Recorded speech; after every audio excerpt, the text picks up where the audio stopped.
Serial Sandiwara Radio, Babat Tanah Leluhur, Babat Tanah Leluhur. Sebuah kisah kolosal dari tanah leluhur ratusan tahun yang silam di tanah Pasundan, yang diwarnai dengan kekerasan, ambisi, keserakahan, iri dan dengki, serta cita-cita dan cinta anak manusia.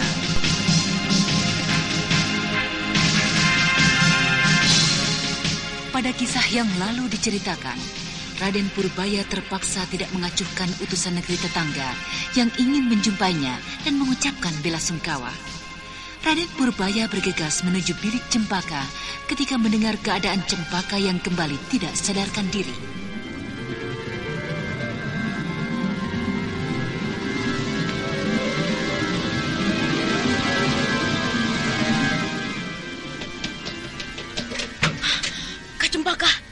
Kak Cempaka, apa yang telah terjadi dengannya lagi? Hamba tidak tahu. Hamba tidak mengerti. Dia tiba-tiba saja mengerang dan kemudian pingsan ketika sedang mengamati benda ini. Agaknya ini sebuah lencana terbuat dari logam emas. Lencana bergambar burung Garuda. Aku harus segera menolong kembali.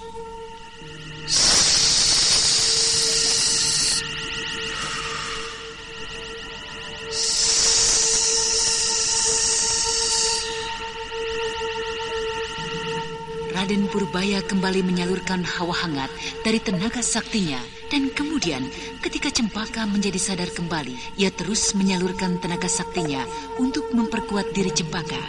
Dan setelah sekian lama,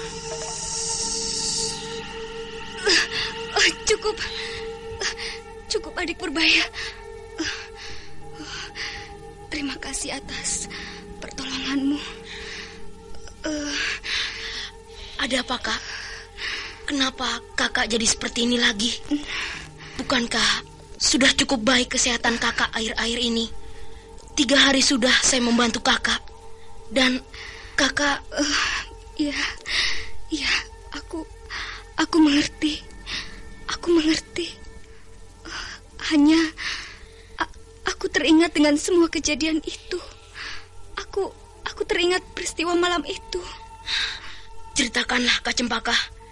Ceritakanlah apa sesungguhnya yang telah terjadi. Hampir tidak tahan rasanya hati ini menunggu kesembuhan Kak Cempaka. Saya ingin menanyakan tentang peristiwa malam itu. Ceritakanlah, Kak. Malam itu aku sudah lelap tertidur. Aku seakan-akan tidak memiliki lagi kekuatan untuk menggerakkan kelopak mataku sedikit pun. Ya, aku tertidur pulas hingga aku dengar teriakan yang sangat mengerikan dari Kandalan Dayan yang terbaring di sisiku. Aku tersentak dan aku melihat seorang pemuda tampan di sisi tempat tidurku dengan wajah yang mengerikan. Aku yang berada dalam keadaan mengantuk dan lelah seketika bangkit berdiri dan menyiapkan tenaga. Akan tetapi belum lagi aku sempat menyerangnya, sebuah pukulan yang bertenaga luar biasa menerpa dadaku dan aku jatuh di atas tubuh Kandalan Dayan. Kandalan Dayan. Kandalan Dayan. Siapakah kau? Mengapa kau datang dan melukai kami? Aku datang kemari adalah untuk memberikan peringatan pada seluruh istana ini dan juga seluruh Karang Sedana bahwa kalian semua adalah bukan apa-apa dan kalian masih tetap kecil dan hijau seperti waktu-waktu yang lalu. Apa maksudmu? Aku tidak mengerti. Kau akan menjadi jelas jika telah sampai di akhirat. Kalian berdua harus bersiap untuk mati. Dinda. Bersiaplah. Tenanglah, Kanda. Biarlah aku akan menghadapi pemuda gila ini.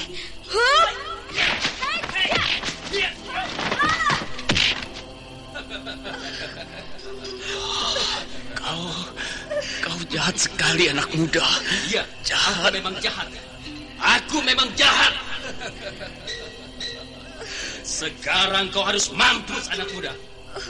Celaka, aku telah meninggalkan Kandalandayan jauh-jauh. Mampuslah kau! Kandalandayan! Setan kau!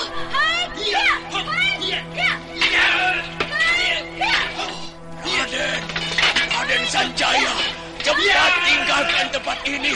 Sebelum mereka terbangun, tinggalkan tempat ini, Raden Sanjaya. Selamat tinggal, sobat. Setan, siapakah anak muda telengas dan keji seperti itu? Oh, Kandalandayan! Oh, tolong, Kanda!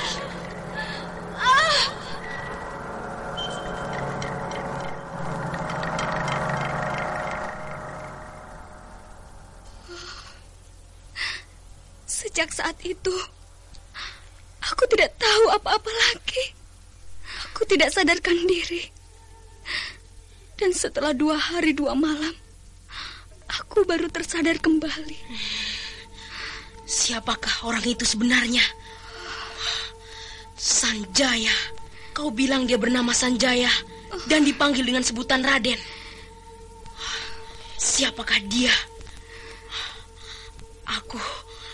Aku akan menyelidikinya. Kau pasti akan kutangkap dan merasakan pembalasanku.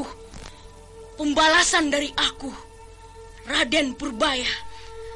Awas, tunggulah kau, hai Raden Sanjaya.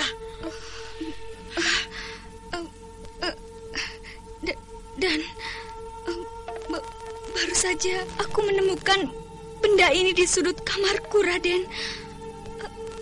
Ini aku menemukannya dan hatiku jadi berdebar keras ketika memandang benda ini.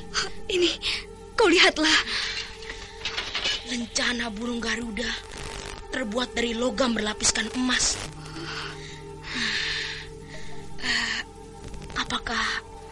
Apakah ada hubungannya benda ini dengan pembunuh kejam itu, Kak Cempaka? Aku tidak tahu, Raden. Aku tidak tahu. Ia mengatakan bahwa hendak memberikan peringatan pada Karangsedana. Iya, Karangsedana bukanlah apa-apa. Karangsedana masih tetap kecil dan hijau seperti dahulu. Iya, ini pasti ada hubungannya dengan hubungan ketatanegaraan. Ya, ini ada hubungannya dengan negara-negara tetangga kita. Pasti, aku yakin itu, Kak Cempaka. Tapi, bukankah lencana ini adalah milik Prabu Sora, milik Galuh yang kini dikuasai oleh Prabu Sora? Kau salah, Kak. Kau salah. Galuh kini telah dikuasai kembali oleh penguasa lamanya. Dikuasai oleh Raden Sanjaya. Raden Sanjaya? Ya, Raden Sanjaya bersama-sama dengan Bibi Ulan dan Paman Saka Palwaguna berhasil mengusir Prabu Sora dan para tokoh-tokoh yang menguasai istana itu. Jadi maksud Raden, Raden mencurigai keterlibatan Raden Sanjaya, putra dari Prabu Sana, terlibat dalam pembunuhan ini. Bukankah Kak Cempaka telah melihat dan mengenal rupa pembunuh itu? Iya, aku mengenalnya, adik Purbaya. Aku mengenal dan mengingat dengan jelas wajahnya itu. Jika aku bertemu dengannya, aku pasti tidak akan melupakannya. Nah, aku akan segera pergi ke Galuh. Kakak harus menyertaiku. Dan jika itu terbukti benar, penguasa Galuh itu yang merupakan pembunuh ayahandaku, Kakang Landayan, serta kakek Mamangkuraya, aku akan menuntut balas. Kau peganglah lencana itu, simpan, dan jangan sampai hilang. Beristirahatlah, Kak. Aku akan membicarakan masalah ini dengan Paman Sedawarna dan para pejabat istana lainnya. Paman, uruslah baik-baik Tuan Putri Cempaka. Berhati-hati, jangan sampai terjadi hal seperti tadi lagi. Ampun tuanku, ampunkan hamba. Sebenarnya lah, tugas hamba dalam istana ini adalah demikian. Dan jika memang tuanku kurang berkenan, tuanku dapat menghukum hamba. Paman Ramunda tidak bersalah, biarpun dia seorang tabib yang baik. Tapi jika kesulitan itu datang dari aku sendiri, tentu dia tidak akan sanggup berbuat banyak, Adik Purbaya. Aku mengerti, tapi berhati-hatilah kau menjaganya. Hamba mengerti, Raden. Akan hamba laksanakan tugas hamba dengan sebaik-baiknya.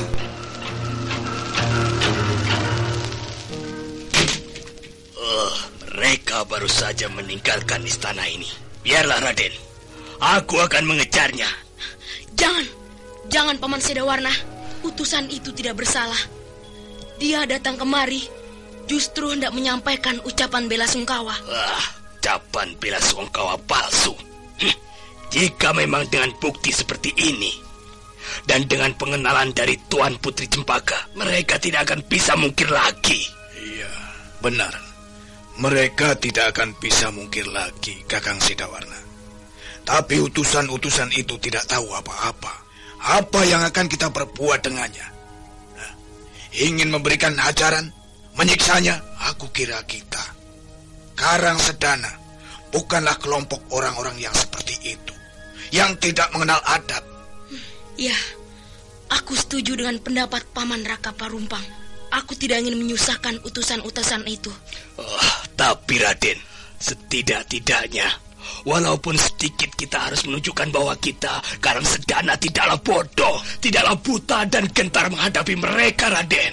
Kita memang tidak bodoh, tidak buta, dan juga tidak gentar. Tapi kita tidak ingin menjadi orang yang ceroboh dan gegabah. Aku akan membalaskan semua dendamku ini. Kematian ayahandaku, Kakang Landayan, dan juga kakek Mamangkuraya. Tapi aku tidak ingin mereka yang tidak berdosa menanggung akibatnya. Akibat dari kebiadaban Raden Sanjaya. Lalu, apakah dengan demikian Raden akan membiarkannya? Raden tidak ingin mengangkat senjata pada Galuh yang telah berbuat seperti ini, Raden. Benar. Aku tidak akan membiarkannya. Aku tidak akan mengangkat senjata. Atau setidak-tidaknya tidak akan memulai dahulu mengangkat senjata. Aku tidak ingin mengerahkan pasukan dan mengorbankan ribuan prajurit yang tidak tahu menahu terhadap masalah ini. Tidak tahu menahu? Jika begitu, mohon ampunkan hamba, Raden. Jika hamba mengatakan bahwa sesungguhnya Raden bersalah, Raden keliru.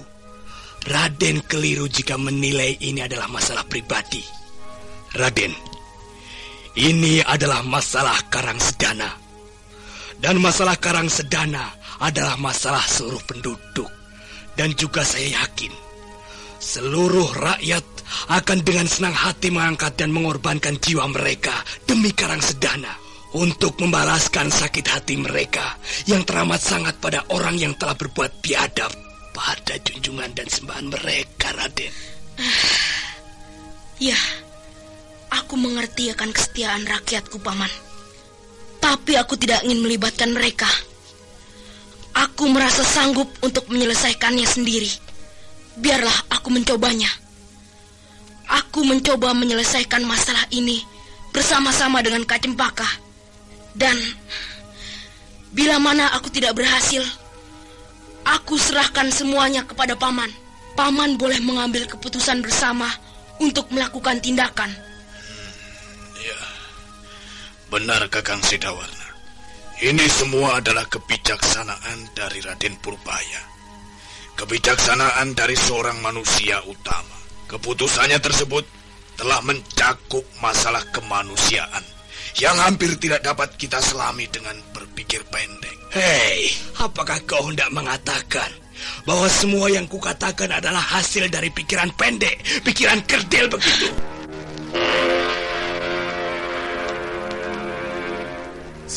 Sudahlah Paman. Jangan Paman teruskan lagi. Dengarlah keputusanku, Paman Sedawarna. Aku mengerti semua yang Paman katakan. adalah bentuk dari sikap dan kesetiaan seorang abdi, seorang kaula. Dan itu pula cermin dari jiwa seorang ksatria. Aku tahu, aku mengerti, Paman. Tapi yang kini aku pikirkan tidak hanya sekedar masalah itu. Masalah ksatria dan kesetiaan. Aku memikirkan masalah ini dengan lebih jauh lagi, yaitu kemanusiaan. Kemanusiaan, Paman Sedawarna. Aku harap kau mau mengerti dan memberikan kesempatan padaku. Ampun tuanku, semua keputusan sesungguhnya lah berada di tangan tuanku. Ya, tuanku benar. Tuanku benar. Lakukanlah apa yang terbaik yang dapat tuanku lakukan. Dengarlah, Paman. Aku akan berangkat segera setelah Tuan Putri Cempaka sembuh. Dan untuk itu, aku menyerahkan tanggung jawab dalam istana Karangsedana ini pada Paman Sedawarna.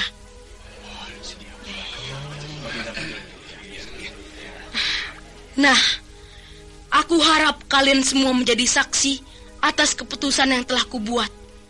Mulai saat ini, keputusan dari Paman Sedawarna adalah merupakan keputusan dariku, penguasa istana ini. Semua perintah tuanku akan hamba junjung tinggi-tinggi. Raden Purbaya menyerahkan kekuasaan Karangsedana untuk sementara waktu pada Kiai Sedawarna. Seluruh pejabat istana tunduk dan taat pada keputusan tersebut. Akan tetapi, salah seorang di antara mereka kelihatan tidak menjadi puas, dan dia adalah Raka Parumpang.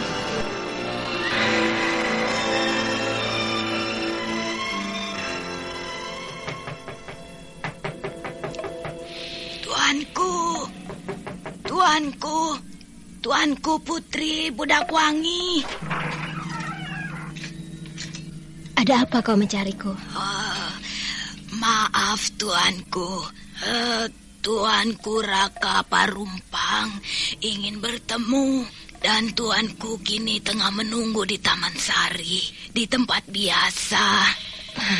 Baiklah, katakan. Aku akan segera ke sana. Berhati-hatilah tuanku. Dayang Melati yang menjaga tuanku mungkin sebentar lagi kembali. Aji Konda telah tiada. Siapa lagi yang aku takuti sekarang? Purbaya walaupun seorang anak yang sakti, tapi dia tetap seorang anak. Seorang anak yang mudah untuk kukuasai. Tenang sajalah kau. Baiklah, hamba permisi tuanku Budakwangi.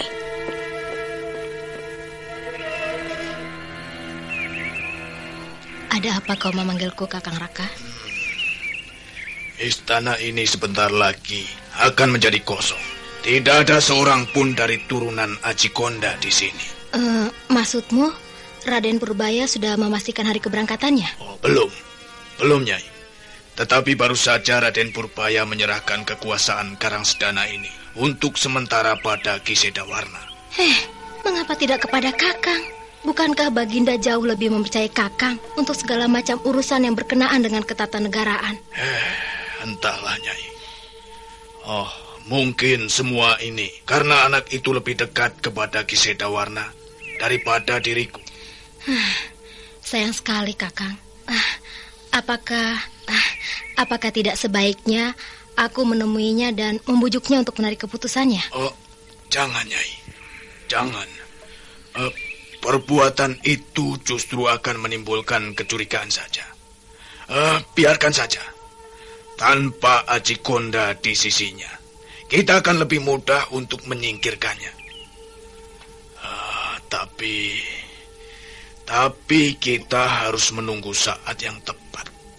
Tidak bisa bergerak semau kita sendiri. Tanpa Aji Konda, anak itu justru akan semakin terikat. Kita dapat menekannya. Menekan dengan tanggung jawab yang dibebankan orang tuanya. Anak sebaik dia tidak akan mungkin berani lagi menolaknya. Justru manakala ayahnya telah tiada. Dan dengan hubungan suami istri, Secara langsung, tata akan jatuh ke tangan anakku jika Purbaya telah tiada. Kau cerdik sekali, ha?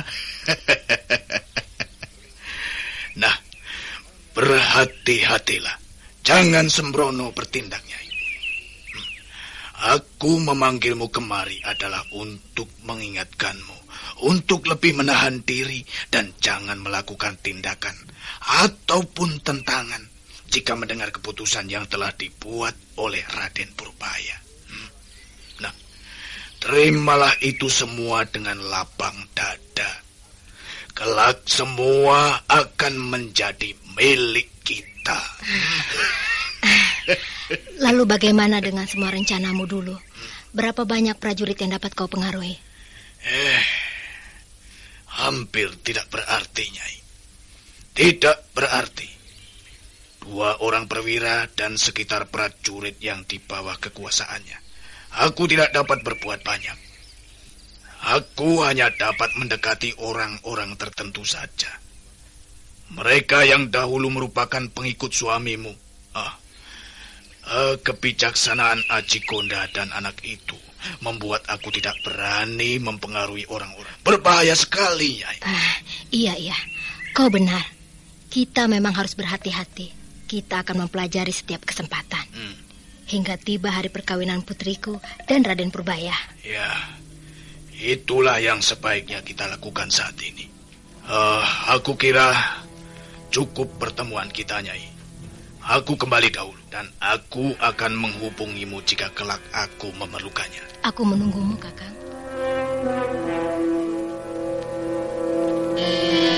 Sementara itu, Cempaka berusaha untuk segera menyembuhkan lukanya. Dan setelah 2 hari berlalu,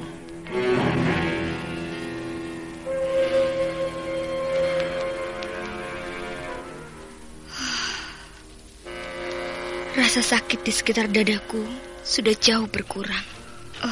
Hanya tenagaku belum pulih kembali seluruhnya.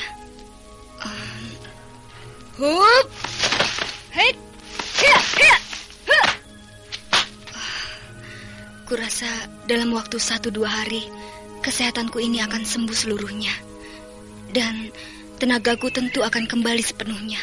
Dan pada saat itu aku akan meninggalkan Karangsedana untuk mencari pembunuh kejam yang bersih Maharaja Lela di istana ini. Untuk itu, aku harus menjenguk makam kakek dan Kakang Landayan. Karena bukan tidak mungkin Adi Purbaya mengharapkan kepergianku lebih cepat lagi. Dan saat ini, aku harus menjenguk makam kakek dan Kakang Landayan. Ya, aku akan mencari kuda di halaman istana.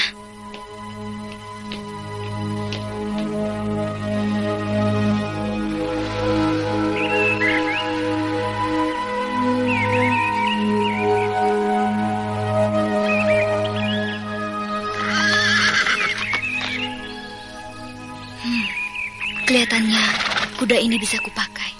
hendak kemanakah Tuan Putri Cempaka? Aku hendak keluar mencari angin. Kau tidak usah katakan kepergianku ini pada siapapun. Hup!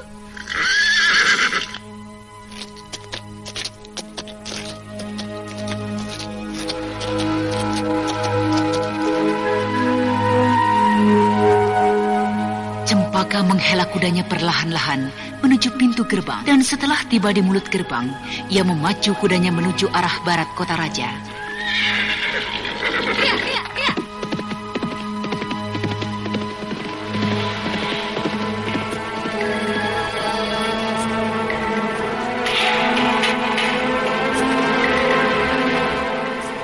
Sementara itu, baru saja Cempaka meninggalkan gerbang istana, Raden Purbaya kelihatan tengah sibuk mencarinya.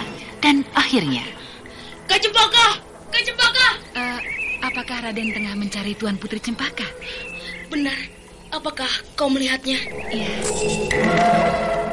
Dari penjaga pintu gerbang, Raden Purbaya mendapat keterangan bahwa Cempaka berkuda menuju arah barat. Untuk itu, segera saja Raden Purbaya berkuda mengejar Cempaka.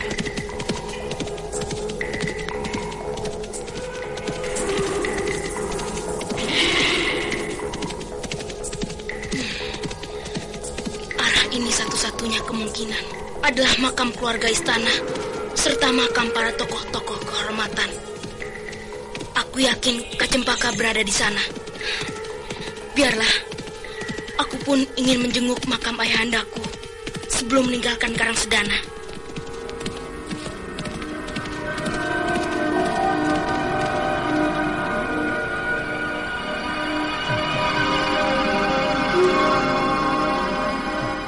Sementara itu di pekuburan istana menjelang sore hari.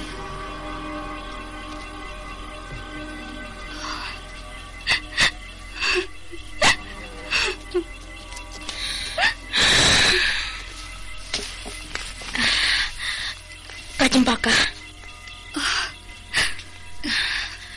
mengapa kakak meninggalkan istana? Bukankah luka kakak belum lagi sembuh dengan sempurna? Maafkan aku, adik Purbaya.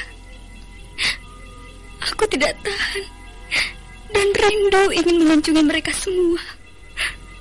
Mereka semua adalah orang-orang yang sangat baik padaku. Ayahandamu yang telah begitu baik padaku mau menerimaku tidak sebagai seorang hamba, bahkan mengangkatku sebagai putri angkatnya. Kakek Mamangkuraya adalah satu-satunya orang tua yang sangat dekat denganku, yang kuanggap bagaikan kakekku sendiri. Sedangkan Kandalandayan adalah suamiku yang telah banyak aku kecewakan. Kak Cempaka, Kakang Landayan sedikit pun tidak merasa kecewa padamu. Ia menghormatimu. Dan itu semua telah dikatakannya padaku. Kukira sebelum ajalnya pun dia telah menyatakan padamu bahwa dia tidak merasa kecewa padamu. Kamu tidak berbuat satu pun yang membuatnya sakit hati. Dan jikapun memang ia pernah merasakan sedikit hal itu, sudah sejak dulu. Sejak 2 tahun yang lalu ia memaafkanmu. Karena itu, kau tidak perlu merasa berdosa. Kau tidak mengerti persoalannya, adik Purbaya.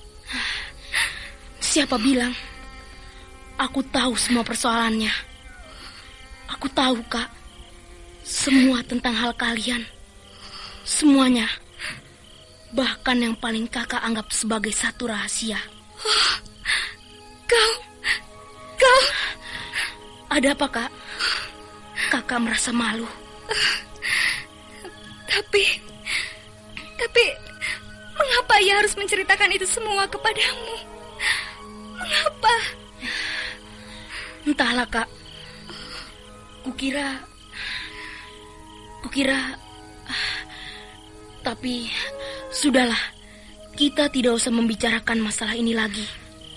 Sekarang, marilah kita mengheningkan cipta, memohon pada Dewata Agung agar memberikan tempat yang lapang bagi semua orang-orang yang kita cintai ini di nirwana sana.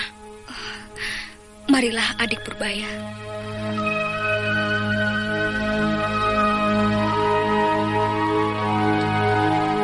Beberapa saat, kedua remaja itu terpekur di depan makam kakek Mamangkuraya. Mereka memusatkan seluruh pikirannya pada Hyang Agung, memohon agar memberikan tempat yang lapang di nirwana. Tanpa terasa, senja pun datang. Suasana di sekitar makam keluarga istana menjadi semakin mencekam dalam kesunyiannya.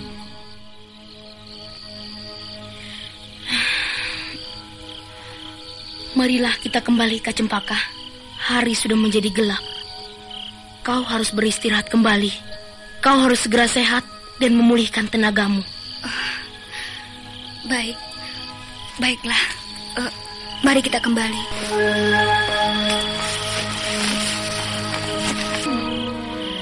Kenapa berhenti, Kak? Ada apakah? Adik Purbaya, bukankah sudahlah, tidak mungkin. Mari kita kembali. Ada apa, Kak? Kenapa kau tiba-tiba berhenti? Apakah ada sesuatu dalam pikiranmu? Tidak, sudahlah. Tidak mungkin. Ayolah. Katakanlah dulu, Kak. Kau membuat hatiku menjadi berdebar dan bertanya-tanya. Bukankah kakek Mamangku Raya menguasai Aji Mati Suri? Aji Mati Suri? Ya, Aji Mati Suri. Kakek telah memberikan kunci dari Aji itu kepada kita beberapa tahun yang lalu. 7 hari. Oh, ya, celaka. Kita telah menguburnya. Aku melupakan itu semua. Ayo, cepat, Kak.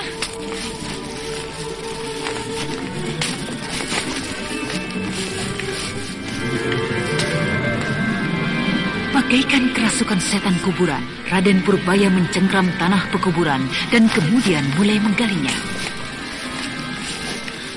Ayo, cepat, Kak, cepat. Ya. Raden Purbaya menggali dan terus menggali. Sementara itu Cempaka mengikutinya dengan setengah hati. Ia tidak yakin keajaiban itu akan terjadi.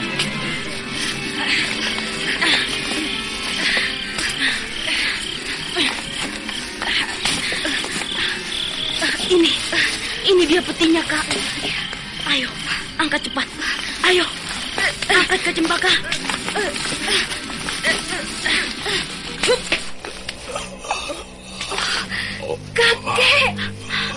Kakek, cepat, Kak, keluarkan kakek dari dalam peti ini.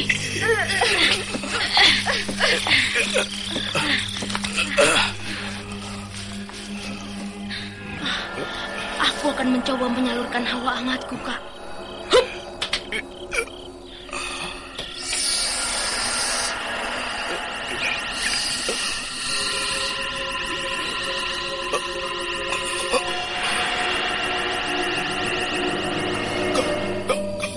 Kalian cucuku. Kakek, kita harus menolongnya, Kak. Tapi bagaimana adik Purbaya? Keadaan kakek sangatlah parah. Seluruh tulang-tulangnya remuk oleh pukulan yang ganas. Tak ada lagi yang mampu mengobati. Kecuali nenek tua itu. Iya, Nenek Jampi. Kau benar adik Purbaya, kau benar. Ayolah, kita tinggalkan segera tempat ini. Iya, kita tinggalkan. Tapi cepat, kau rapikan kembali makam itu. Aku tidak ingin terjadi kegemparan. Cepat, Kak. Aku akan mencoba terus menyalurkan hawa saktiku. Hup!